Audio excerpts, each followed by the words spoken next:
ونستغفره ونعوذ بالله من شرور أنفسنا ومن سيئات أعمالنا من يهده الله فلا مضل له ومن يضلل فلا هادي له أشهد أن لا إله إلا الله وحده لا شريك له إله الأولين والآخرين وأشهد أن محمدا عبده ورسوله وصفيه وخليله وخيرته من خلقه بلغ الرسالة وأدى الأمانة ونصح الأمة وكشف الله تعالى به الأمة وجاهد في سبيل ربه حق الجهاد حتى أتاه من ربه اليقين صلوات ربي وسلامه عليه وعلى آله وأصحابه ومن اتبعهم بإحسان إلى يوم الدين وسلم تسليما كثيرا أما بعد.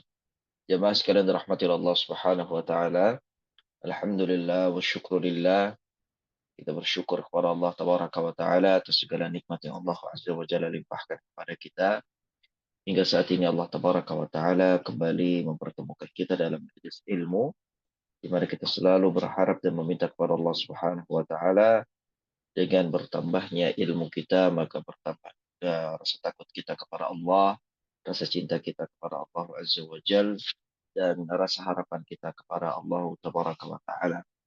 Salawat serta salam semoga selalu tercurahkan dan terlimpahkan kepada junjungan besar Nabi kita Muhammad sallallahu alaihi wasallam, kepada para sahabat dan keluarga beliau ila yaumiddin.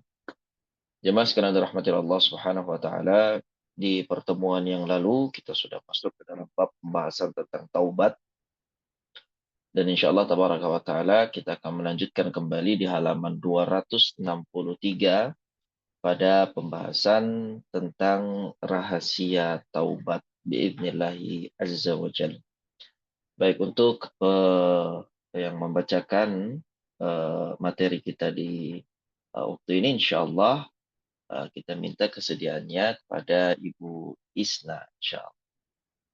Maka berkenan Ibu Isna membacakan materi. Insyaallah. Baik, insyaallah. Silakan dibaca Ibu di halaman 263 tentang rahasia taubat. A'udzubillahi minasyaitonirrajim. Rahasia taubat. Ketahuilah bahwa orang yang memiliki basiroh atau mata hati, bila melakukan kesalahan ia akan memandang 3 perkara. Pertama, memandang perintah dan larangan Allah, sehingga hal itu membuahkan pengakuan bahwa perbuatannya memang salah dan sebagai pernyataan bahwa dirinya berdosa. Kedua, memandang janji dan ancaman, sehingga hal itu menghadirkan perasaan takut yang mendorongnya untuk bertaubat. Ketiga, memandang pengukuhan Allah kepadanya dan pembebasan atas dirinya dengan taubat yang dilakukan. Apabila Allah berkehendak, Dia tentu akan menjaganya dari maksiat tersebut, sehingga memunculkan ragam pengetahuan terhadap Allah, nama-namanya, sifat-sifatnya, kebijaksanaannya, rahmatnya, ampunannya, kelembutan, dan kemuliaannya. Pengetahuan ini memicu terjadinya penghambaan terhadap asma-asma Allah yang tidak bisa diraih tanpa memenuhi kebutuhan-kebutuhannya. Sehingga ia mengetahui keterkaitan makhluk, perintah, balasan, janji, dan ancaman dengan sifat-sifat dan asma-asma Allah. Semua itu menuntut asma, sifat, dan pengaruhnya dalam realita. Setiap asma dan sifat menyebabkan pengaruh dan akibat yang bergantung kepadanya. Penyaksian terhadap asma-asmanya ini bisa dilihat oleh orang yang taubat dari atas taman yang indah melalui pengetahuan rahasia-rahasia takdir dan hikmah yang sulit diungkapkan dengan kata-kata. Di antara rahasia-rahasia taubat ialah 1. Mengetahui kemuliaan Allah dalam ketetapannya bahwa Allah yang maha mulia memutuskan sesuatu sesuai kehendaknya. Dan dengan kemuliaannya yang sempurna, dia memberi keputusan dan ketetapan kepada hamba dengan membalikkan hatinya dan memalingkan keinginannya sesuai kehendaknya. Dia menghalangi antara hamba dan hatinya dan menjadikannya berkehendak sesuai dengan apa yang dikehendaki Zat yang Maha Mulia lagi Maha Bijaksana. Ini semua karena kemuliaan Allah yang sempurna. Karena tidak ada yang mampu melakukan semua itu selain Allah. Batas maksimal seorang hamba hanyalah mengatur tubuh dan anggota zahir Anda. Sedangkan yang menjadikan Anda sebagai makhluk yang punya keinginan dan kehendak sesuai apa yang Dia kehendaki dan Dia inginkan dari Anda, tiada lain adalah Zat pemilik kemuliaan yang melimpah. Apabila seorang hamba mengetahui kemuliaan Rabb-nya, kebahagiaan dengan hatinya, dan kemampuan untuk menyaksikannya, maka menyibukkan diri dengan semua itu dan berpaling dari maksiat ialah lebih baik dan bermanfaat baginya. Karena ia akan kembali bersama Allah, bukan bersama jiwanya. Di antara tanda-tanda mengetahui kemuliaan Allah dalam ketetapannya ialah ia tahu bahwa ia adalah hamba yang diatur dan dipaksa. Ubun-ubunnya ada di tangannya. Tidak ada perlindungan kecuali dengan perlindungannya. Dan tidak ada pertolongan kecuali dengan pertolongannya. Dia adalah hamba yang hina dan rendah dalam genggaman Zat yang Maha Mulia, lagi Maha Terpuji. Adapun di antara tanda penyaksian hamba terhadap kemuliaan Allah ialah mengetahui bahwa kesempurnaan, pujian, kekayaan yang sempurna, dan segala kemuliaan adalah milik Allah semata. Sedangkan seorang hamba lebih layak dengan kelalaian, cacian, celaan, kezaliman, dan kebutuhan. Bila penyaksian hamba terhadap kehinaan, kekurangan, aib, dan kebutuhannya semakin bertambah, maka semakin tebal pula penyaksiannya pada kemuliaan, kesempurnaan, pujian, dan kekayaan Allah. Begitu pula sebaliknya, sehingga dosanya semakin berkurang dan kehinaannya dapat ia lihat ketika ia menyaksikan kemuliaan Allah. 2. Mengetahui kebaikan Allah yang telah menutupinya saat melakukan maksiat dengan penglihatannya yang sempurna kepadanya. Jika Allah berkehendak, tentu Allah akan mengeksposnya di depan makhluknya. Ini termasuk kebaikannya yang sempurna dan termasuk asma-asmanya. Al-Birru atau yang maha baik. Kebaikan ini datang dari Rabb-nya dan muncul dari kekayaannya yang sempurna dan kebutuhan hamba kepadanya. Oleh karena itu, ia sibuk memandang anugerah ini, juga kebaikan dan kedermawanannya. Lalu, ia melalaikan kesalahan dan selalu bersama Allah. Baginya, semua itu lebih bermanfaat daripada sibuk dengan kejahatan dan menyaksikan maksiatnya yang hina. Karena menyibukkan diri dengan Allah dan melalaikan yang lain ialah tuntutan paling tinggi dan tujuan paling mulia. Hal ini tidak menyebabkan lalai pada kesalahan secara mutlak. Bahkan, dalam kondisi seperti ini, jika ia lupa pada kesalahan, hendaklah ia segera kembali melihat kesalahan dan mengingat kejahatannya. Karena dalam setiap waktu dan tingkatan terdapat penghambaan yang sesuai dengannya. Tiga, menyaksikan kelembutan Allah yang menangguhkan siksa bagi pelaku dosa. Jika Allah berkehendak, tentu Allah akan menyegerakan siksa. Tetapi Allah adalah zat maha lemah lembut yang menangguhkan siksa. Hal ini menyebabkan hamba mengetahui Rabb-nya dengan asmanya Al-Halim. Al-Halim. Dan menyaksikan sifatnya Al-Hilmu. Melakukan penghambaan dengan asma ini menjadikan hikmah dan kebaikan yang diperoleh dari semua itu lebih dicintai oleh Allah dan lebih baik dan bermanfaat bagi hamba daripada meninggalkannya. Karena mustahil ada malzum atau perkara yang diwajibkan tanpa ada lazim, perkara yang mewajibkan. 4. Mengetahui kemurahan Rabb-nya yang menerima alasan ketika ia memohon ampun kepadanya dengan taubat dan tanpa menentang takdir. Karena itu sebuah perlawanan dan perdebatan. Allah menerima alasannya lalu membuatnya sibuk berzikir kepadanya, bersyukur kepadanya, dan cinta lain yang sebelumnya tidak ia peroleh. Karena cintamu kepada zat yang bersyukur kepadamu atas kebaikanmu dan memberi balasan kepadamu karenanya. Lalu Allah mengampunimu atas kejelekanmu dan tidak menyiksamu karenanya. Ialah disebabkan oleh cintamu dalam mensyukuri kebaikan Allah semata.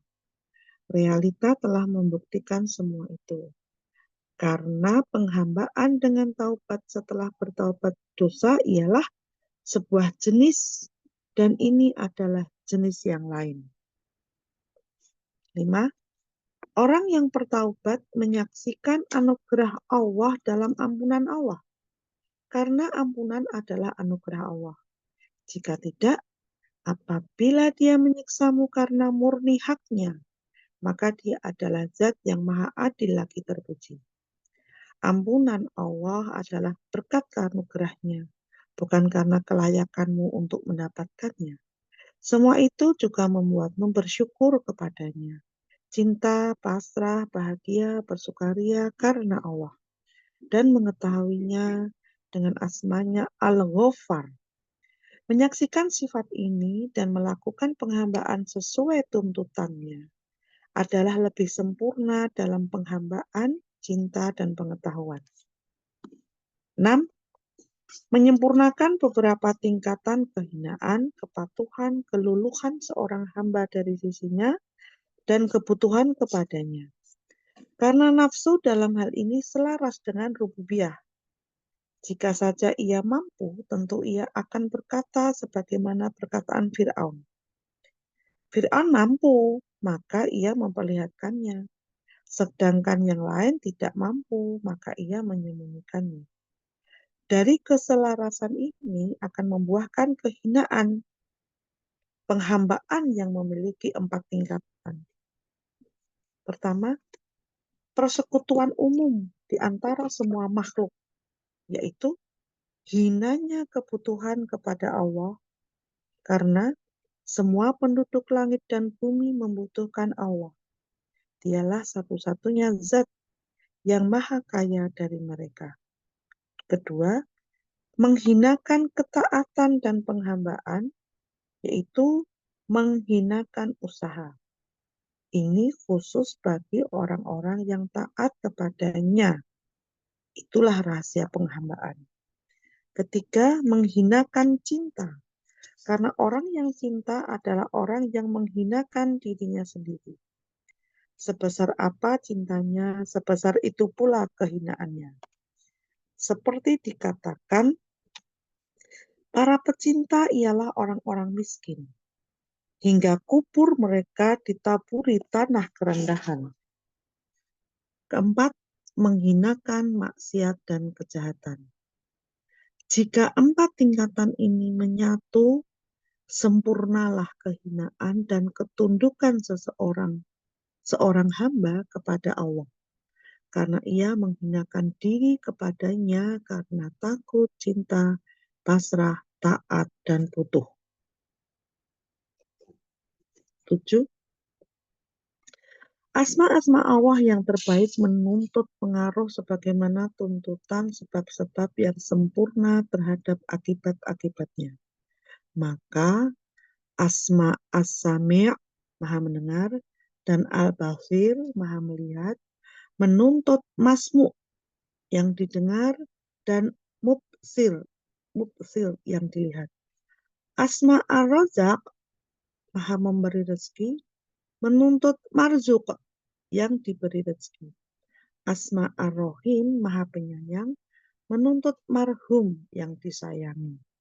Demikianlah pula Asma Al-Ghafur atau Maha pengampun, Al-Afwu Maha pemaaf, dan At-Tawwab Maha penerima taubat, menuntut adanya orang yang memohon ampun kepadanya, bertobat kepadanya, dan memohon maaf kepadanya. Menelantarkan asma-asma dan sifat-sifat ini adalah sesuatu yang tidak mungkin, karena ia adalah nama-nama dan sifat-sifat yang sempurna dan luhur. Hal ini telah diisyaratkan oleh orang paling mengetahui Allah di antara para makhluknya ketika bersabda, yang artinya, demi Allah yang menguasai diriku, seandainya kamu sekalian tidak berdosa sama sekali, niscaya Allah sudah memusnahkan kalian. Lalu Allah mengganti kalian dengan orang-orang yang pernah berdosa. Kemudian mereka memohon ampunan kepada Allah, lalu Allah mengampuni mereka. Apabila maksiat dan dosa ditiadakan dari alam semesta ini, lantas kepada siapa Allah mengampuni? Kepada siapa Allah memaafkan? Dan kepada siapa Allah menerima taubat? Apabila semua kebutuhan telah terpenuhi dan semua hamba kaya, lalu di manakah permohonan, kepatuhan, ketundukan, pengabulan, penyaksian, keutamaan, dan anugerah, serta pengkhususan pemberian dan penghormatan? Maha Suci Zat yang mengenalkan para makhluknya dengan berbagai nama dan menunjukkan mereka padanya, yaitu agar orang yang binasa itu binasanya dengan keterangan yang nyata, dan agar orang yang hidup itu hidupnya dengan keterangan yang nyata pula. Sesungguhnya Allah Maha mendengar lagi Maha mengetahui. Surat Al-Anfal ayat 42. 8. Orang yang bertaubat menuai kebahagiaan besar yang tidak bisa dilukiskan oleh kata-kata dan tidak bisa diperagakan oleh isyarat. Allah menyerunya di atas kepala-kepala para saksi. Bahkan ia disaksikan oleh hati para hamba pilihan. Hal itu semakin memperdalam pengetahuan, cinta kepada Rob, ketenangan, dan kerinduan. Membuatnya senang berzikir kepadanya, menyaksikan kelembutan, kedermawanan, dan kebaikannya, mengetahui rahasia ibadah, serta memuliakan hakikat kerububiahan. Itulah yang termaktub dalam sabda Rasulullah Shallallahu Alaihi Wasallam yang artinya, sungguh kegembiraan Allah karena tobat seorang hamba melebihi kegembiraan seorang dari kalian yang berada di gurun Sahara dengan naik hewan tunggangan, lalu hewan tunggangannya lepas dengan membawa perbekalan makanan dan minuman. Lalu ia merasa putus asa. Kemudian ia menghampiri sebuah pohon. Tak lama kemudian ia tidur di bawah naungannya karena ia benar-benar telah putus asa untuk mencari hewan tunggangannya. Saat itulah tiba-tiba hewan tunggangan tersebut berdiri di sisinya. Lalu ia meraih tali kekangnya dan saking gembiranya ia berkata, "Ya Allah, Engkau hambaku dan aku Tuhanmu." Saking gembiranya ia sampai salah ucap. Nabi Shallallahu Alaihi Wasallam telah menjelaskan kecintaan Allah terhadap taubat, karena Allah mencintai orang-orang yang banyak bertaubat dan orang-orang yang bersuci. Cinta ini menyebabkan kegembiraan yang sangat besar. Bahkan kegembiraan Allah dalam hal ini lebih besar daripada kegembiraan seorang musafir yang menemukan materi kehidupannya dan perbekalannya dalam perjalanan setelah ia sempat putus asa karena kehilangan hewan tunggangannya. Hal ini dianalogikan dengan cinta Allah yang besar pada taubatnya seorang hamba yang suka ketika ia menemukan kembali sesuatu yang ia cintai, yang mana tidak ada kegembiraan yang melebihi kegembiraannya. Apa jadinya kalau orang yang kamu cintai ditawan oleh musuhmu, dan hal itu menghambat hubunganmu dengannya? Kamu tahu bahwa musuhmu akan menimpakan siksaan yang pedih kepadanya dan ia dihadapkan pada banyak kerusakan. Padahal menurutmu, kamu lebih pantas mendapatkan semua itu daripada dia. Dia adalah benih hasil semaianmu dan didikanmu. Lalu ia terlepas dari musuhnya dan datang kepadamu tanpa ada janji sebelumnya. Tak ada yang membuatmu terkejut kecuali ketika ia ada di depan pintu rumahmu, sembari memelukmu. Tak bisa dibayangkan betapa besar kegembiraanmu karena hal itu. Kamu telah memingitnya untuk dirimu, rela berdekatan denganmu, dan memilihnya atas yang lain. Begitulah, bukan kamu yang menciptakan dan menyempurnakan nikmat-nikmatmu, tetapi Allah lah yang menciptakan hambanya dan menyempurnakan nikmat-nikmatnya. Dia senang menyempurnakan nikmat-nikmat bagi hambanya. Lalu hamba tadi memperlihatkan nikmat-nikmatnya, menerima dan mensyukurinya, cinta kepada kekasihnya, taat kepadanya, menyembahnya, serta memerangi, membenci, dan melawan musuh-musuhnya. Dalam bertaubat dari semua itu terdapat bagian yang melimpah. Karena itu, taubat termasuk ibadah yang paling dicintai oleh Allah. Kami memohon kepada Allah semoga Dia memberi kita anugerah taubat yang semurni-murninya. Amin ya rabbal alamin.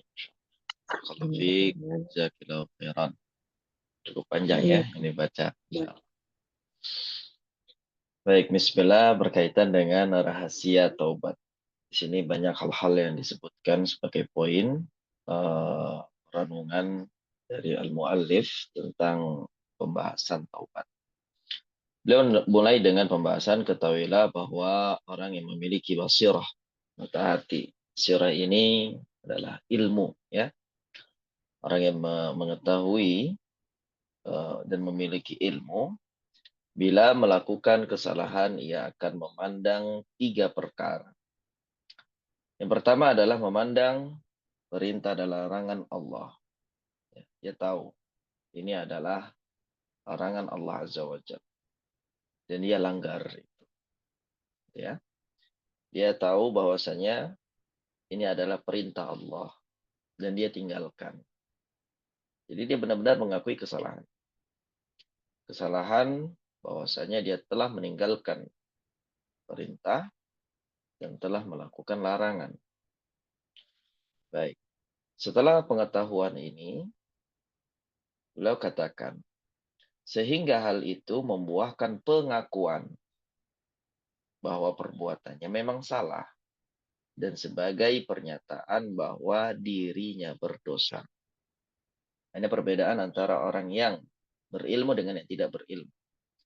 Ketika dia tahu apa yang dia lakukan itu salah, maka potensi atau pintu untuk dia bertobat kepada Allah Subhanahu wa taala lebih besar dibandingkan orang yang tidak tahu kalau apa yang dia lakukan itu adalah kesalahan.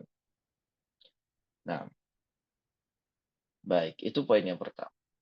Poin yang kedua adalah memandang janji dan ancaman. Janji-janji Allah Subhanahu wa taala dan ancaman-ancaman Allah Azza wa Jalla. Ketika seseorang yang berilmu, ya, dia belajar, dia ngaji, maka ketika dia melakukan kesalahan, dia tahu di sana ada janji-janji Allah Tabaraka wa Ta'ala, juga ada ancaman dari Allah Azza wa Jalla. Sehingga hal itu menghadirkan perasaan takut yang mendorongnya untuk bertaubat. Lagi-lagi nih, ya, adalah keutamaan orang yang berilmu, orang yang belajar, orang yang mengetahui.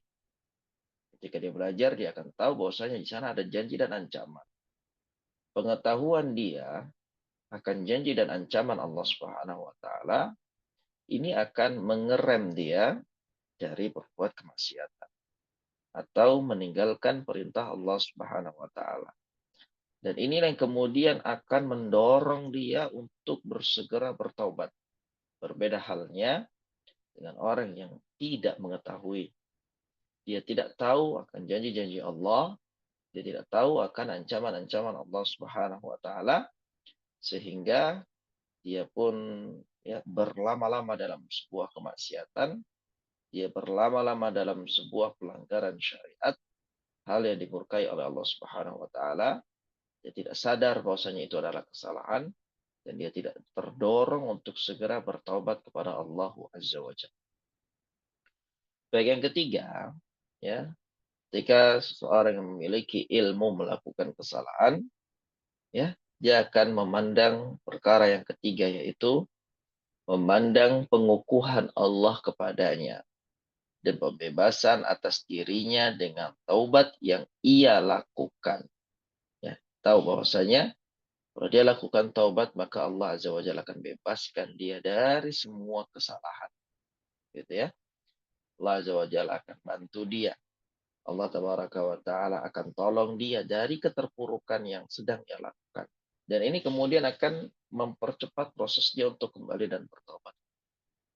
Nah, beliau katakan, apabila Allah berkehendak, Allah tentu akan menjaganya dari maksiat tersebut, sehingga memunculkan ragam pengetahuan terhadap Allah, nama-nama Allah, sifat-sifat Allah, kebijaksanaan Allah, rahmat Allah, ampunan Allah, kelembutan Allah, kemuliaan Allah SWT.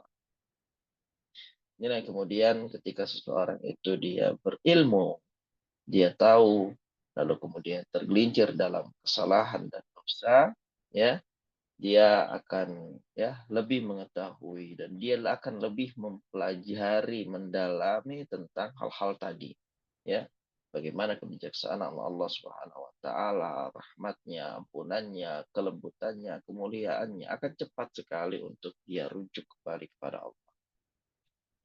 Pengetahuan ini memicu terjadinya penghambaan terhadap asma-asma Allah yang tidak bisa diraih tanpa memenuhi kebutuhan-kebutuhan. Sehingga ia mengetahui keterkaitan makhluk, perintah, balasan, janji, dan ancaman dengan sifat-sifat dan asma-asma Allah Tabaraka wa Ta'ala. Jadi saling berkaitan. Ya. Bagaimana Allah Subhanahu wa Ta'ala dengan kemahalembutannya menjadi zat yang maha lembut. Bagaimana Allah Subhanahu wa Ta'ala dengan kasih sayangnya sehingga Allah menjadi Ar-Rahman, Ar-Rahim, zat yang maha penyayang, zat yang maha pengasih. Bagaimana Allah Subhanahu wa Ta'ala dengan ilmunya menjadikan Allah Azza wa Jalla adalah zat yang maha bijaksana.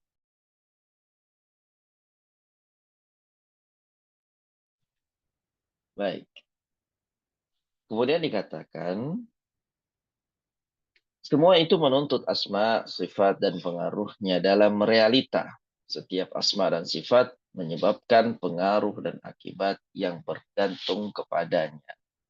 Oke, para ulama katakan, semakin orang hamba itu tahu dan mempelajari asma, sifat, dan af'alullah, maka akan semakin menyadarkan dia akan kelemahan dirinya, akan kebodohan dirinya, dan bahwasanya yang maha mengetahui itu adalah Allah, yang maha menyaksikan Allah, yang maha besar, maha tinggi itu adalah Allah Subhanahu. Semakin besar ketakutan dia kepada Allah, semakin besar kecintaan dia kepada Allah, dan semakin besar harapan dia kepada Allah Subhanahu wa Ta'ala. Kapan? Ketika dia mengenal Allah Subhanahu wa Ta'ala haqqal ma'rifah. Maka dengan jalur ma'rifatullah itulah seorang hamba bisa mendekatkan dirinya kepada Allah Azza wa Jalla dengan lebih dekat. Beliau katakan, penyaksian terhadap asma-asma Allah ini bisa dilihat oleh orang yang taubat, ya, dari atas taman yang indah melalui pengetahuan rahasia-rahasia takdir dan hikmah yang sulit diungkapkan dengan kata-kata.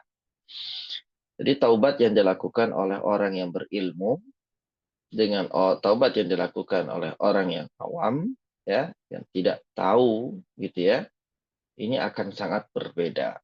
Nah, di antara rahasia-rahasia taubat ialah yang pertama, mengetahui kemuliaan Allah dalam ketetapannya. Bagaimana Allah Subhanahu wa taala ketika menetapkan takdir, nasib, ketetapan ilahi atas para hambanya, disitulah hamba akan memandang kemuliaan Allah Azza wa Jalla. Bahwa Allah yang maha mulia memutuskan sesuatu sesuai kehendaknya. Jadi yang berkuasa itu adalah Allah, gitu ya. Yang melakukan apapun yang diinginkan itu hanya Allah Azza wa Jalla. Yang kemudian menetapkan apapun yang Allah kehendaki itu hanya Allah Tabaraka wa Ta'ala. Jadi benar-benar kesempurnaan kita untuk tunduk dan taat kepada ketetapan Allah. Sehingga apapun yang Allah gariskan dalam takdir kita, kita akan dengan mudah untuk menerimanya. Kenapa? Karena kita sadar bahwasanya kepemilikan, kekuasaan, dan kemuliaan itu adalah milik Allah Azza wa Jalla. Allah memberi keputusan dan ketetapan kepada hamba dengan membalikkan hatinya dan memalingkan keinginannya sesuai dengan kehendak Allah. Jadi memang semuanya berada dalam ketetapan dan keputusan Allah Subhanahu wa taala. Ketika ini disadari, maka dia akan semakin melihat kemuliaan, kesempurnaan akan kemuliaan Allah Tabaraka wa taala. Ya, dia menghalangi antara hamba dan hatinya dan menjadikannya berkehendak sesuai apa yang dikehendaki Zat yang Maha Mulia lagi Maha Bijaksana. Ya, wa ma tasyauna illa ayyasha Allahu rabbul alamin. Tidaklah kalian berkehendak kecuali pasti itu juga adalah kehendak dari Rabbul Alamin.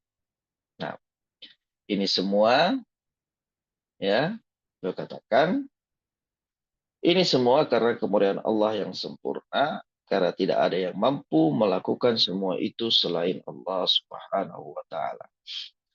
Batas maksimal seorang hamba hanyalah mengatur tubuh dan anggota zahir Anda saja. Sedangkan yang menjadikan Anda sebagai makhluk yang punya keinginan, punya kehendak sesuai apa yang Allah kehendaki dan Allah inginkan dari Anda, tiada lain adalah Zat pemilik kemuliaan yang berlimpah. Jadi memang tekankan lagi poin bahwasanya yang berkuasa itu adalah Allah. Tidak ada satupun yang terjadi dalam kekuasaannya kecuali Allah telah mengetahuinya. Allah telah mengizinkannya, ya. Allah telah berkehendak itu terjadi. Karena tidak mungkin ada dalam kekuasaan Allah sesuatu yang terjadi di luar keinginan, di luar izin, di luar pengetahuan Allah Subhanahu wa taala. Dan Allah Subhanahu wa taala adalah Zat yang Maha mengetahui.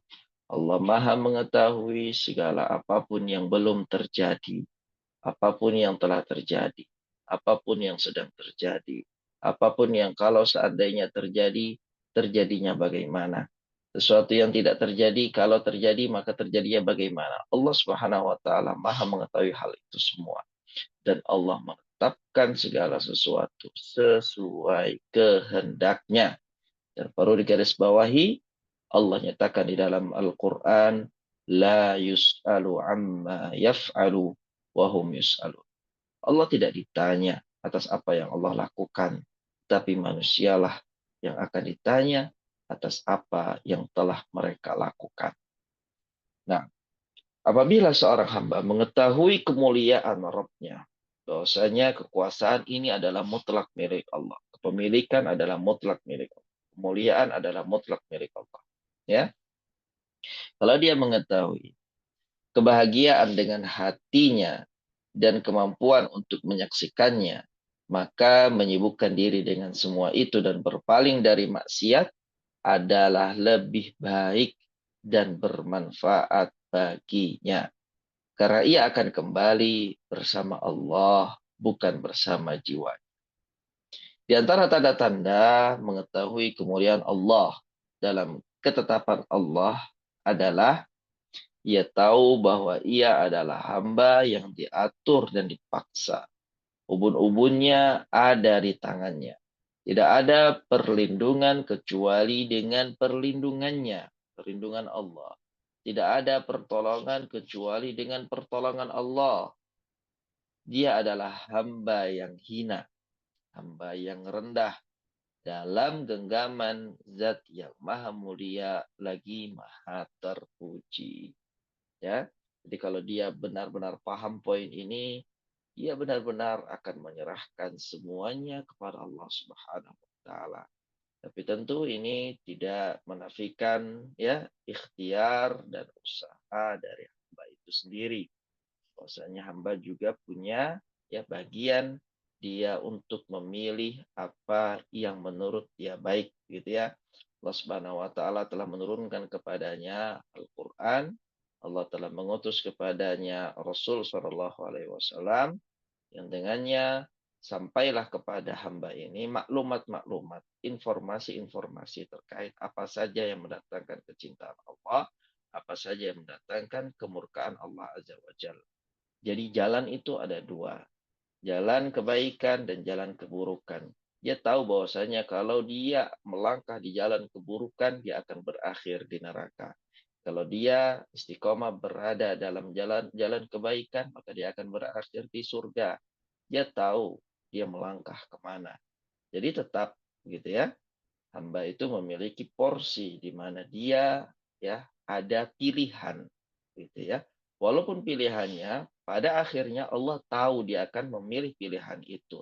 Dan dengan hikmah dan kebijaksanaan Allah, Allah izinkan itu terjadi.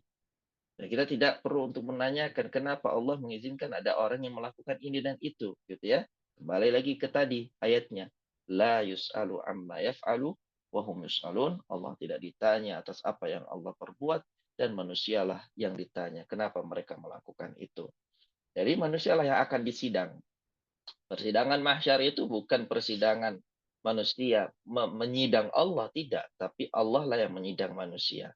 Allah akan datangkan setiap hal yang ya menyatakan bahwasanya manusia sudah tahu ya itu adalah kesalahan gitu ya, dan dia tetap kekeh melakukannya. Dan disitulah dia akan dipersalahkan. Disitulah dia akan dipojokkan. Sampai benar-benar ketika seseorang itu berada di persidangan Allah, dia akan melihat dirinya itu hancur dan binasa sebelum dirinya dimasukkan ke dalam neraka. Kenapa? Karena keterangan, bukti yang nyata dari Allah Subhanahu wa taala itu sangat-sangat jelas. Makanya Allah Tabaraka wa taala dalam Al-Qur'an menyatakan, "Wa ma kunna mu'adzibina hatta nab'atsa rasula."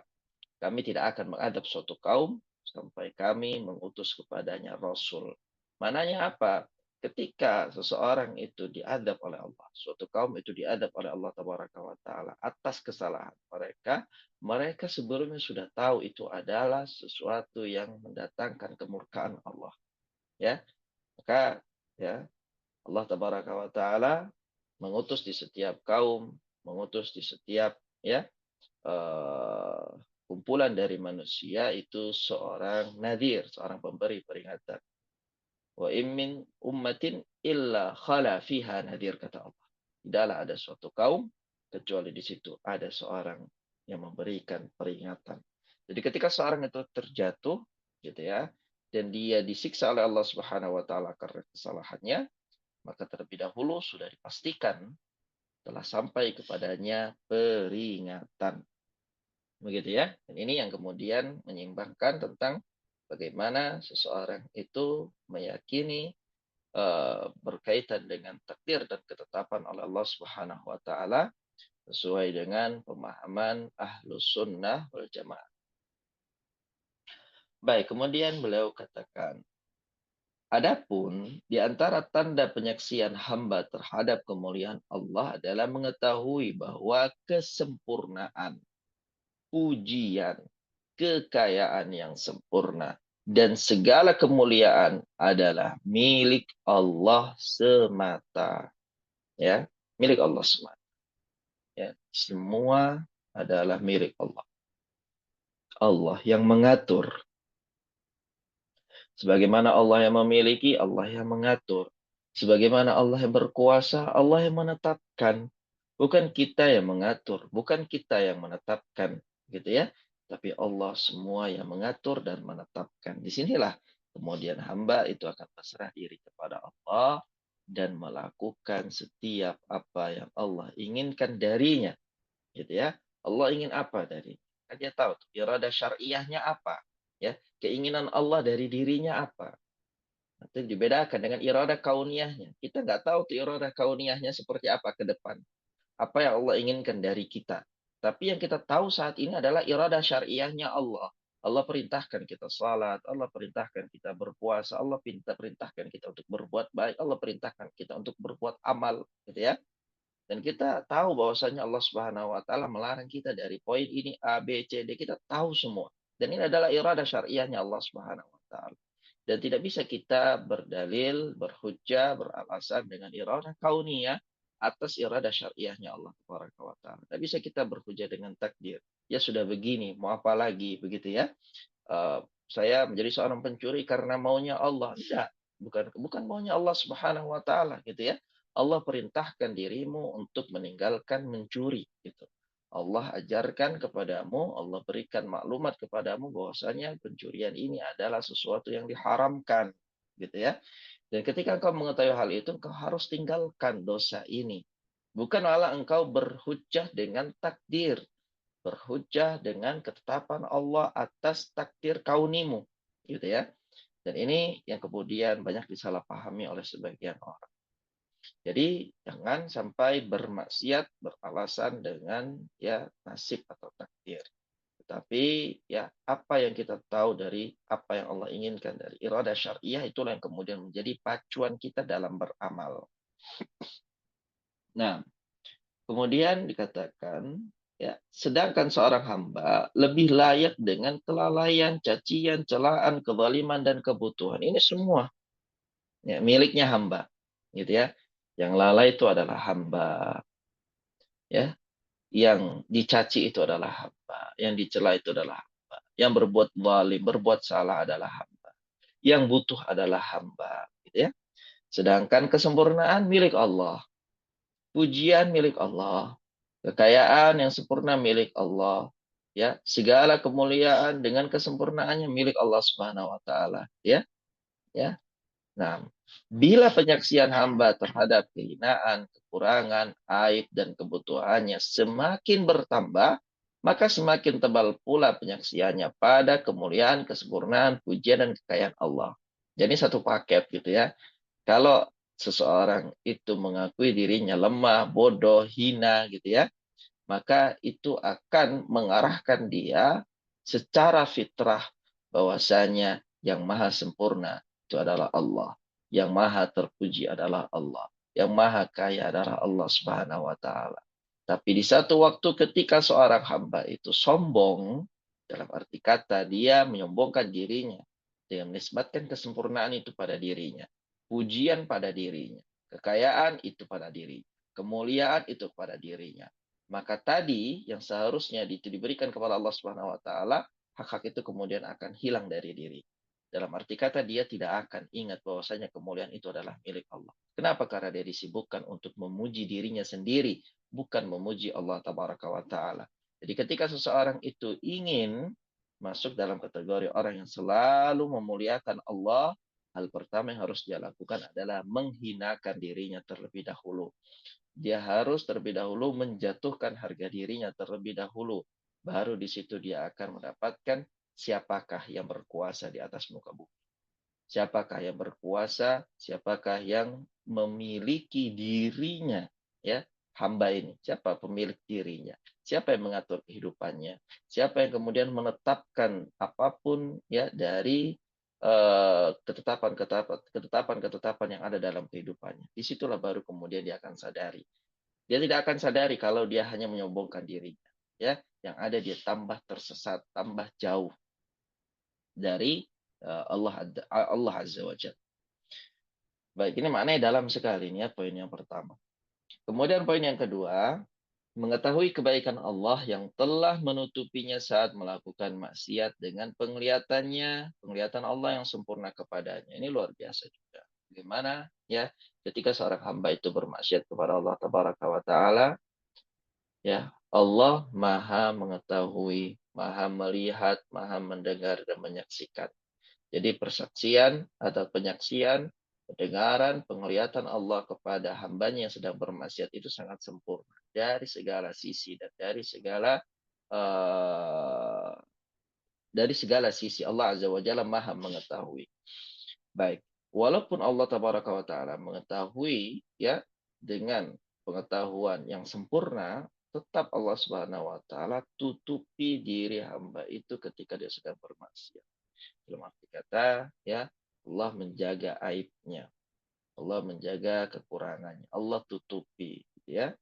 Dan ini adalah bentuk bagaimana puncak kebaikan dan kesempurnaan kebaikan dari Allah Tabaraka wa Taala kepada para hamba, gitu ya. Berbeda dengan manusia, kita kalau seandainya ada seseorang yang berbuat buruk kepada kita, maka manusia itu secara fitrahnya dia akan mencari kekurangan, dia akan mengulik-ngulik, dia akan ya mencari sampai dalam ya. Kalau ketemu kesalahan maka dia akan segera umumkan, sebarkan kepada orang. Itu manusia, itu buruknya manusia, jahatnya manusia. Tapi Allah Subhanahu wa taala walaupun tiap hari ya dimaksiati, walaupun Allah Subhanahu wa taala kemudian dilanggar aturannya, dilakukan larangannya, ditinggalkan perintahnya, apa yang dilakukan oleh hamba itu dari kemaksiatan ditutup oleh Allah Subhanahu wa taala. Makanya Allah itu sangat murka ketika apa yang telah ditutup oleh Allah disingkap oleh hamba itu sendiri. Dalam arti kata, ketika dia melakukan kemaksiatan, kemudian Allah tutup kemaksiatan aib itu, dia sendiri yang kemudian membongkarnya kepada orang lain dengan menceritakan kemaksiatan-kemaksiatan itu. Dan inilah yang diingatkan oleh Nabi Shallallahu Alaihi Wasallam dalam hadisnya, kullu ummati mu'afa ilal mujahirin. Setiap dari umatku kata Nabi, maka mereka akan mendapatkan ampunan dari Allah kecuali orang-orang yang bermujaharah. Siapa mereka yang bermujaharah? Itu orang yang bermaksiat di malam hari, Allah tutupi aib dan kesalahannya, kemudian di pagi hari dia sendiri yang membukakan dan menceritakannya kepada orang lain. Begitu juga dengan orang yang bermaksiat di siang hari, Allah tutupi aib dan kesalahannya, namun kemudian dia sendiri yang kemudian membuka aib itu dan menceritakannya kepada orang lain. Baik, kemudian dikatakan, ya, kalau Allah berkehendak, tentu Allah akan mengeksposnya di depan makhluknya. Kalau Allah berkehendak akan Allah bongkar itu ya, aib-aib dan kesalahannya. Tapi tidak, Allah tutupi. Ya, walaupun Allah tahu dan pengetahuan Allah itu sangat sempurna begitu ya. Beda dengan pengetahuan kita. Kita mungkin kalau tahu ada orang bermaksiat, kita hanya dari satu sisi saja gitu ya. Kita tahu dia hanya dari satu sisi atau hanya satu kejadian saja. Tapi kalau Allah Subhanahu wa taala, makrifat Allah kepada kita ketika kita sedang bermaksiat itu dari berbagai sisi. Ya, dari berbagai sisi dan berbagai lini. Nah, jadi walaupun kesempurnaan Allah dalam pengetahuannya terhadap hambanya bermaksiat tidak menjadikan Allah Subhanahu wa taala mengekspos atau membongkar, menyingkap aib hamba tersebut di hadapan makhluk-makhluknya yang lain. Inilah termasuk kebaikan Allah yang sempurna dan termasuk asma-asmanya, yaitu Al-Barru yang maha baik. Kebaikan ini datang dari Allah, ya, muncul dari kekayaan Allah yang sempurna, muncul dari kebutuhan hamba kepadanya. Ya. Kenapa Allah sebaik itu, begitu ya? Ya karena memang Allah Azza wa Jalla itu adalah zat yang maha kaya. Allah tidak butuh ya ketaatan seorang hamba, ibadah seorang hamba. Hamba itu yang kemudian butuh ya. Hamba itulah yang kemudian butuh untuk taat kepada Allah. Allah tidak butuh kepadanya. Allahu ghaniyun 'anil alamin. Allah tidak butuh kepada seluruh alam semesta ini. Gitu ya. Kalau seandainya ada orang yang berbuat baik, ada orang yang beribadah, maka ibadah dan kebaikan yang dia lakukan itu tidaklah menambah kekuasaan Allah sedikit pun. Ya, tidak menjadikan Allah menjadi lebih kaya gitu, enggak, gitu ya.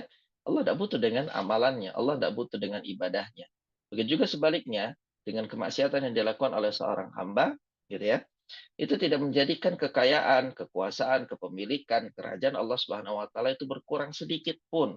Jadi yang benar-benar merugi itu adalah kita ketika kita bermaksiat, yang benar-benar beruntung ketika kita berbuat ibadah itu adalah kita. Dan Allah Subhanahu wa taala ghaniyun 'anil alamin. Allah tidak butuh ya kepada alam semesta. Baik itulah kemudian yang menjadikan Allah Subhanahu wa taala itu berada dalam puncak kebaikan. Al-Barru, zat yang maha baik, gitu ya. Allah tutup aib kita, Allah perintahkan kita, kemudian kita langgar dan Allah tutup kesalahan-kesalahan kita, gitu ya. Allah larang kita, kemudian kita lakukan apa yang Allah larang. Allah tutup aib-aib kita, gitu ya. Nah, kemudian oleh karena itu ia sibuk memandang anugerah ini juga kebaikan dan kedermawanannya. Ya, lalu ia melalaikan kesalahan dan ya lalu ia melalaikan kesalahan dan selalu bersama Allah. Baginya semua itu lebih bermanfaat daripada sibuk dengan kejahatan dan menyaksikan maksiatnya yang hina. Ya. Nah, ini perbedaannya. Orang yang kalau berilmu gitu ya, dia mudah untuk bertafakur, dia mudah untuk bertadabbur, maka dia akan sampai kepada titik kejenuhan dalam kemaksiatan.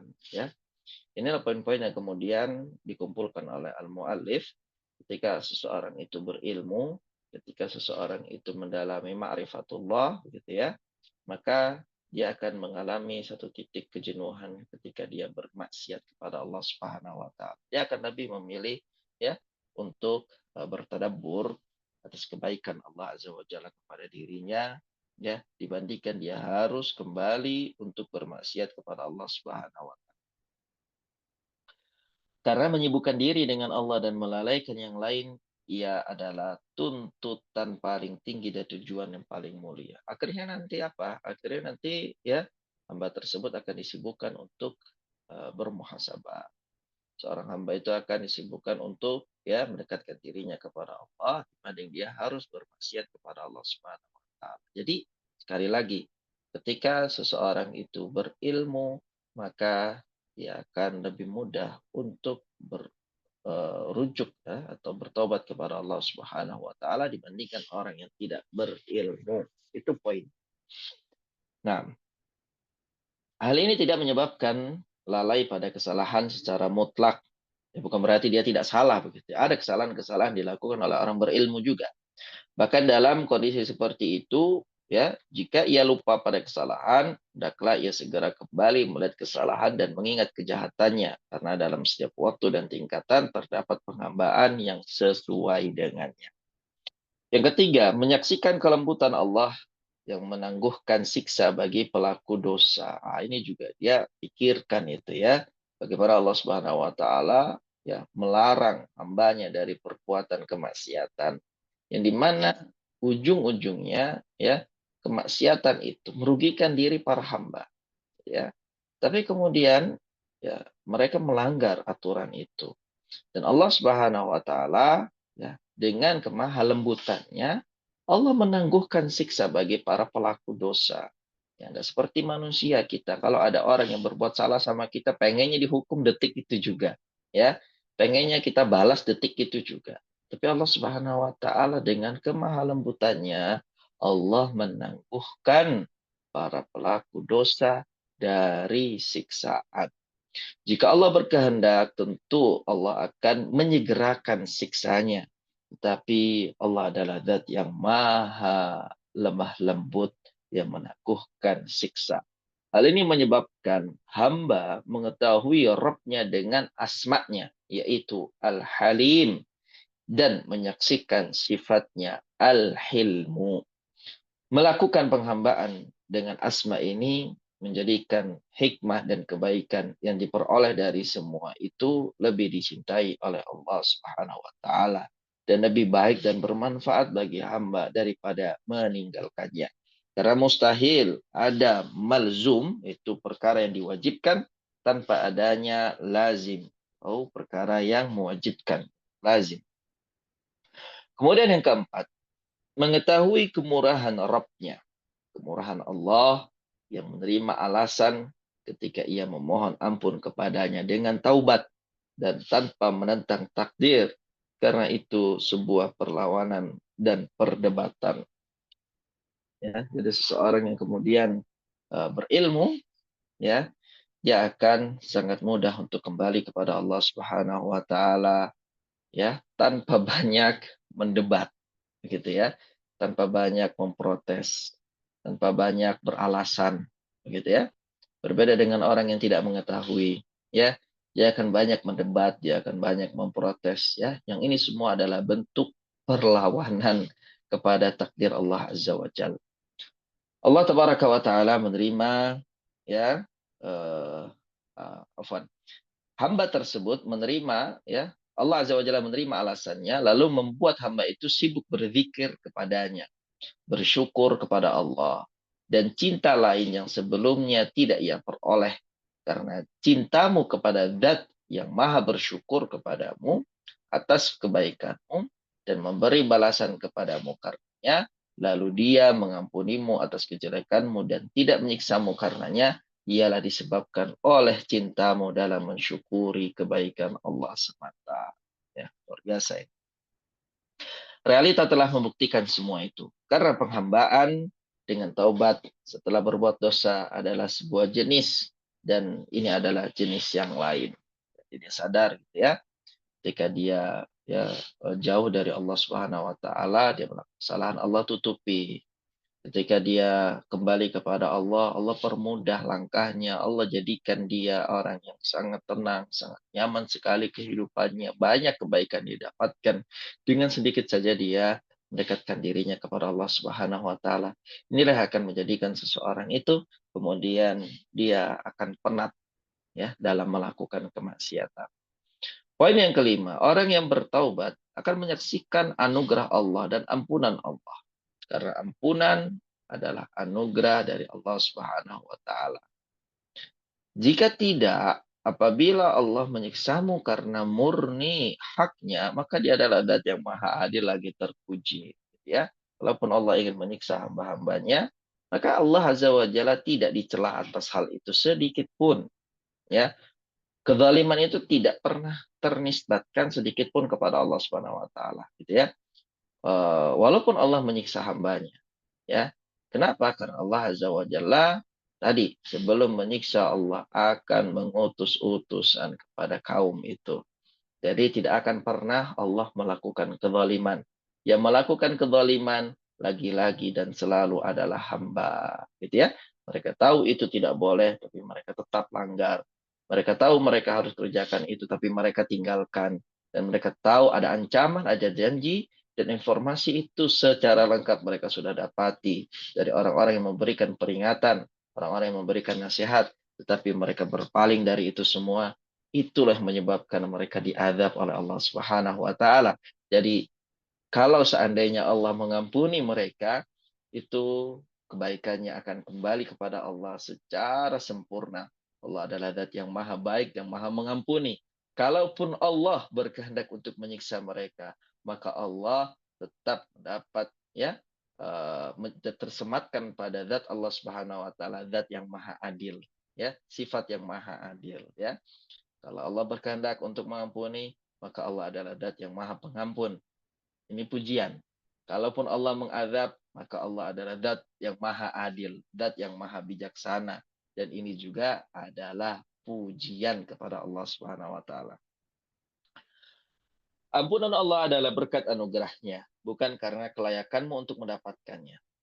Nah, ini berat ini maknanya nih, Masya Allah. Ya, ketika Allah Subhanahu wa taala mengampuni dosa-dosa kita, ya, bukan karena kita layak mendapatkan itu, tetapi itu adalah bentuk anugerah dari Allah Subhanahu wa taala.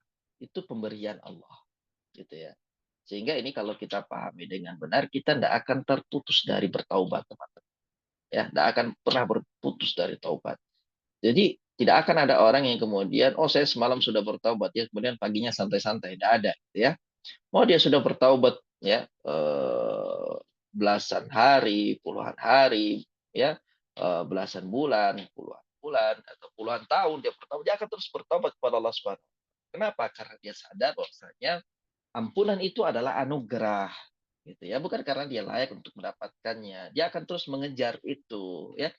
Jadi anugerah dari Allah Subhanahu wa taala yang berbentuk ampunan, kalau dia sadar bahwasanya itu adalah pemberian dari Allah, bukan karena kelayakannya, ya, dia tidak akan terputus dari bertaubat.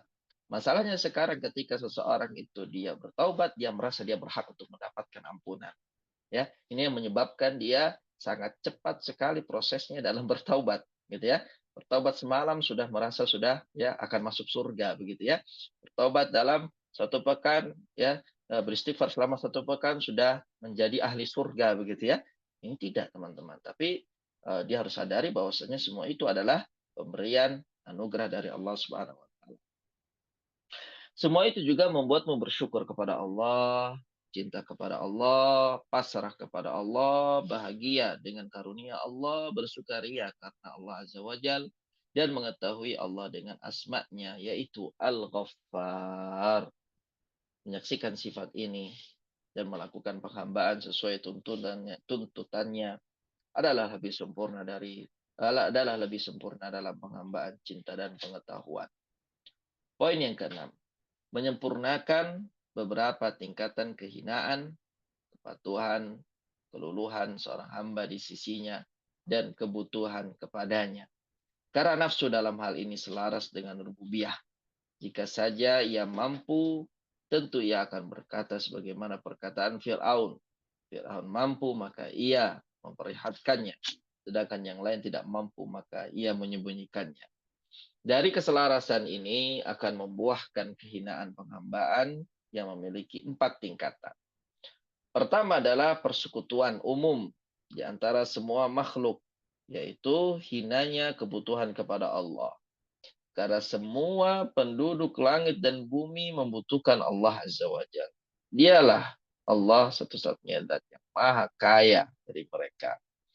Kedua, menghinakan ketaatan dan penghambaan, yaitu menghinakan usaha. Jadi benar-benar dia melihat usaha itu adalah sesuatu yang rendah, begitu ya. Ini khusus bagi orang-orang yang taat kepada Allah, itulah rahasia penghambaan.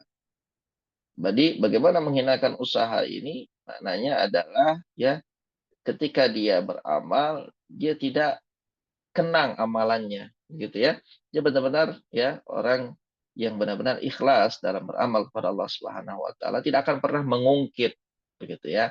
Karena apa yang dia lakukan itu dia selalu merasa ini masih kurang, masih kurang, masih kurang, begitu ya. Beda dengan orang yang sedikit puas, gitu ya. Sholat malam saja ya, baru satu malam saya sudah ya tadi ya melihat amalannya itu besar, sudah melihat amalannya itu luar biasa. Nah, kemudian ketiga adalah menghinakan cinta, karena orang yang cinta adalah orang yang menghinakan dirinya sendiri. Sebesar apa kadar cintanya, sebesar itu pula kehinaannya. Seperti dikatakan, para pecinta ialah orang-orang miskin, hingga kubur mereka ditaburi tanah kerendahan. Baik, berikutnya, keempat adalah menghinakan maksiat dan kejahatan. Jika 4 tingkat ini menyatu, sempurnalah kehinaan dan ketundukan seorang hamba kepada Allah. Karena ia menghinakan diri kepada Allah. Karena akan takut, cinta, pasrah, taat, dan butuh. Nah, ini yang harus kita garis bawah ya jamaah, bahwasanya dalam menghambakan diri kita kepada Allah Subhanahu wa taala itu karena kenapa kita menghinakan dia? Karena kita takut kepada Allah. Kenapa kita hinakan diri kita? Karena kita cinta kepada Allah. Kenapa kita hinakan diri kita kepada Allah? Karena kita pasrah, kita taat. Kenapa kita hinakan diri kita kepada Allah? Karena kita butuh kepada Allah Subhanahu wa taala. Baik, yang ketujuh, asma-asma Allah yang terbaik menuntut pengaruh sebagaimana tuntutan sebab-sebab yang sempurna terhadap akibat-akibatnya. Maka asma as-sami', Maha mendengar, al-basir, Maha melihat, menuntut masmu' yang didengar, dan mubsor, ini seharusnya yang dilihat.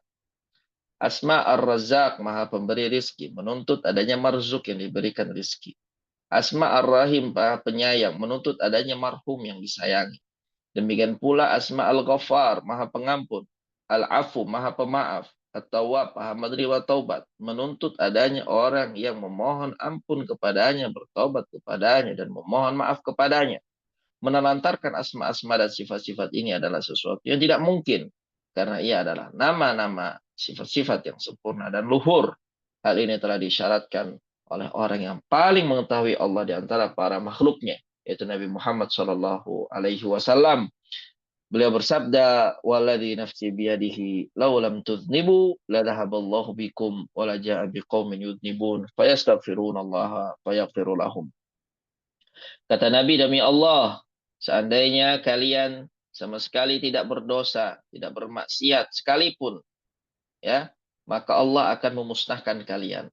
Lalu Allah akan mengganti kalian dengan kaum yang lain yang mereka berdosa, namun kemudian mereka memohon ampunan kepada Allah, lalu Allah mengampuni mereka. Ini bagaimana Nabi SAW menjelaskan kepada kita bahwa yang sangat dicintai oleh Allah Subhanahu wa taala itu adalah istighfar, bertaubat kembali kepada Allah. Nah, ini sangat dicintai oleh Allah Subhanahu wa taala. Jadi kalau tidak ada orang yang berbuat dosa gitu ya, Allah akan binasakan mereka dan Allah akan datangkan dengan kaum lain yang mereka berbuat dosa tetapi mereka sangat cepat beristighfar kepada Allah Subhanahu wa taala.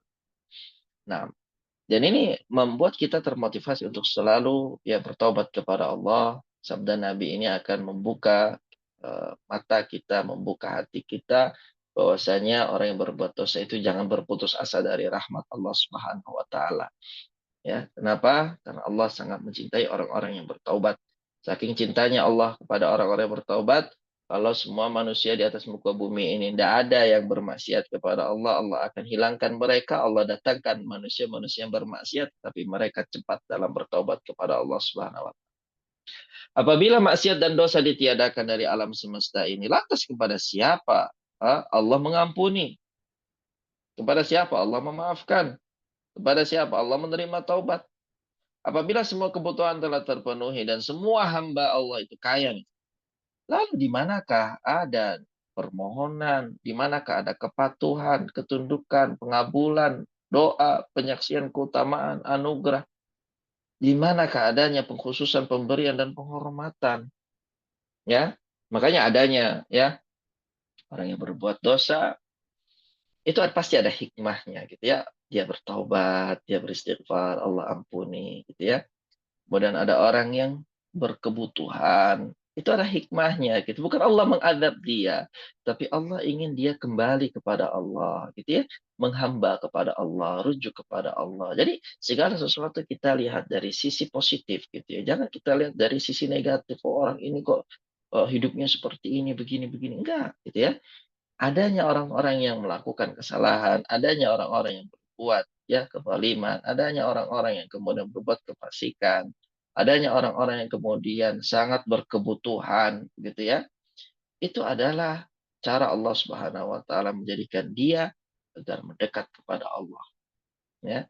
Dengan inilah kemudian kita akan paham kenapa Nabi Shallallahu alaihi wasallam ya memberikan isyarat kepada kita dalam hadisnya seorang mukmin itu selalu berada dalam kebaikan. Kenapa? Kalau dia diberikan ujian, dia akan bersabar dan kesabaran itu baik bagi dia. Kalau dia diberikan kenikmatan, kenikmatan itu baik bagi dia.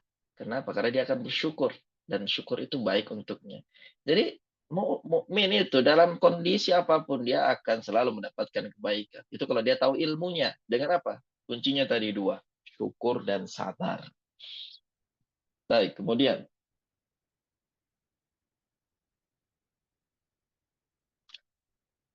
ya, apabila semua kebutuhan telah terpenuhi, semua hamba kaya, lalu di mana kepermohonan, kepatuhan, ketundukan, pengabulan, penyaksian keutamaan dan anugerah, khususan pemberian penghormatan, Maha Suci Allah dat yang mengenalkan para ya, dengan berbagai nama dan menunjukkan mereka padanya.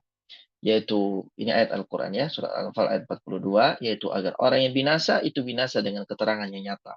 Jadi kalau dia binasa, binasa dengan keilmuan gitu. Maksudnya dia tahu dia akan binasa dan dia tetap kekeh untuk melakukan itu. Dan orang yang hidup, dia akan hidup dengan keterangan yang nyata pula. Semuanya harus jelas. Bagi Allah, semua makhluk itu harus tahu. Ya, dia melakukan apa, dia akan dapat apa. Gitu ya. Dia melakukan apa, dia akan mendapatkan konsekuensi apa. Janji, ancaman itu semua sudah dikasih tahu oleh Allah SWT. Semua sudah disampaikan. Gitu ya. Sesungguhnya Allah maha mendengar, lagi maha mengetahui. Baik, yang kedelapan, orang yang bertaubat menuai kebahagiaan besar yang tidak bisa dilukiskan oleh kata-kata dan tidak bisa diperagakan oleh isyarat. Allah menyerunya di atas kepala-kepala para saksi. Bahkan ia disaksikan oleh hati para hamba pilihan.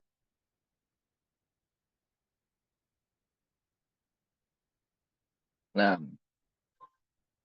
hal itu semakin memperdalam pengetahuan cinta kepada Rabb, ketenangan dan kerinduan. Membuatnya senang berzikir kepada Allah, menyaksikan kelembutan, kedermawanan, dan kebaikan Allah, mengetahui rahasia ibadah, serta memuliakan hakikat kerububiahan. Itulah yang termaktub dalam sabda Nabi Shallallahu Alaihi Wasallam. Sungguh, ya, kegembiraan Allah karena tobat seorang hambanya melebihi kegembiraan seseorang dari kalian yang berada di gurun Sahara dengan naik hewan tunggangan. Lalu hewan tunggangan itu lepas dengan membawa perbekalan makanan dan minuman. Lalu ia merasa putus asa. Kemudian ia menghampiri sebuah pohon. Tak lama kemudian ia tidur di bawah naungan pohon itu karena ia benar-benar telah putus asa untuk mencari hewan tunggangannya. Saat itulah tiba-tiba hewan tunggangan tersebut berdiri di sisinya. Lalu ia meraih tali kekangnya. Dan saking gembiranya ia berkata, "Ya Allah, engkaulah hambaku dan aku adalah Tuhanmu." Saking gembiranya ia sampai salah ucap. Ini adalah bentuk ya bagaimana kegembiraan Allah Subhanahu wa taala, kesenangan Allah ketika hambanya itu bertaubat kepadanya. Ya, melebihi kegembiraan orang ini, ya, yang sudah kemudian putus asa, kehilangan tunggangan, makanan dan dia berada di tengah padang pasir. Ya sudah pasti mati begitu ya. Kematian itu berada di hadapannya. Dia sudah ya putus asa untuk cari tunggangannya, untanya itu kemana, ya sudah tidak ketemu lagi.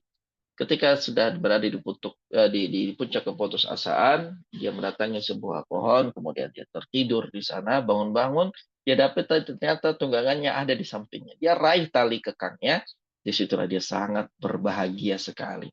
Dan apa yang dirasakan oleh orang itu, Allah Azza wa Jalla kebahagiaannya lebih besar ketika mendapati ada dari kita yang bertobat kepada Allah. Nabi Shallallahu Alaihi Wasallam telah menjelaskan kecintaan Allah terhadap taubat. Karena Allah mencintai orang-orang yang banyak bertaubat dan orang-orang yang bersuci. Cinta ini menyebabkan kegembiraan yang sangat besar. Bahkan kegembiraan Allah dalam hal ini lebih besar daripada kegembiraan seorang musafir yang menemukan materi kehidupannya dan perbekalan dalam perjalanan. Setelah ia sempat putus asa karena kehilangan hewan tunggangannya. Hal ini dianalogikan dengan cinta Allah yang besar pada taubatnya seorang hamba yang suka ketika ia menemukan kembali sesuatu yang ia cintai, yang mana tidak ada kegembiraan yang melebihi kegembiraannya. Apa jadinya kalau orang yang kamu cintai ditawan oleh musuh dan hal itu menghambat hubunganmu dengannya? Kamu tahu bahwa musuhmu akan menimpa siksaan yang pedih padanya dan ia dihadapkan pada banyak kerusakan. Padahal menurutmu kamu lebih pantas mendapatkan semua itu daripada dia. Dia adalah benih hasil semayanmu dan didikanmu. Lalu ia terlepas dari musuhnya dan datang kepadamu tanpa ada janji sebelumnya. Tak ada yang membuatmu terkejut kecuali ketika ia ada di depan pintu rumahmu memelukmu. Tak bisa dibayar besar kegembiraanmu karena hal itu. Karena kamu telah memingitnya untuk dirimu. Rela mendekat kepadamu dan memilihnya. Taat kepada Allah, memilihnya atas yang lain. Begitulah. Bukan kamu yang menciptakan dan menyempurnakan nikmat-nikmatmu, tetapi Allah lah yang menciptakan hambanya dan menyempurnakan nikmat-nikmatnya atas para hamba. Dia senang menyempurnakan nikmat-nikmat bagi hambanya. Lalu hamba tadi memperlihatkan nikmat-nikmatnya, menerima dan mensyukurinya. Cinta kepada kekasihnya, taat kepada Allah, menyembah Allah, serta memerangi, membenci, dan melawan musuh-musuh. Dalam bertaubat dari semua itu terdapat bagian yang melimpah. Karena itu taubat termasuk ibadah yang paling dicintai oleh Allah Subhanahu wa taala. Kami mohon kepada Allah, semoga Allah memberi kita anugerah taubat yang semurni-murninya. Allahumma amin. Baik, itu yang dapat kita bahas dan kita kaji pada kesempatan kali ini. Ya, qadarullah memang pembahasannya sangat panjang sekali. Ya, tapi masya Allah apa yang kita bahas hari ini itu cukup bagi kita untuk bermuhasabah, mengevaluasi diri dan menjadikan kita bersemangat untuk bertobat kepada Allah Subhanahu wa taala. Di pembahasan yang selanjutnya insya Allah kita akan masuk ke bab amar ma'ruf nahi mungkar nilai tabaraka wa taala. Jazakillah khair, barakallahu fiik. Bismillah yang sudah membacakan materinya ya. Wa ahsanallahu ilaikum, barakallahu fiikum. Nah, mungkin ini saja yang dapat kita bahas ya, Abu Arkan. Waktunya atau nanti ada pertanyaan kita geser ke pertemuan selanjutnya insyaallah. Jazakumullah khair. Barakallahu fiikum. Wassallallahu ala Muhammad wa ala alihi wasallam. Ustaz ya, jamaah yang bertanya, insya Allah Ta'ala bisa bertanya pada kajian ke depan, insya Allah Ta'ala.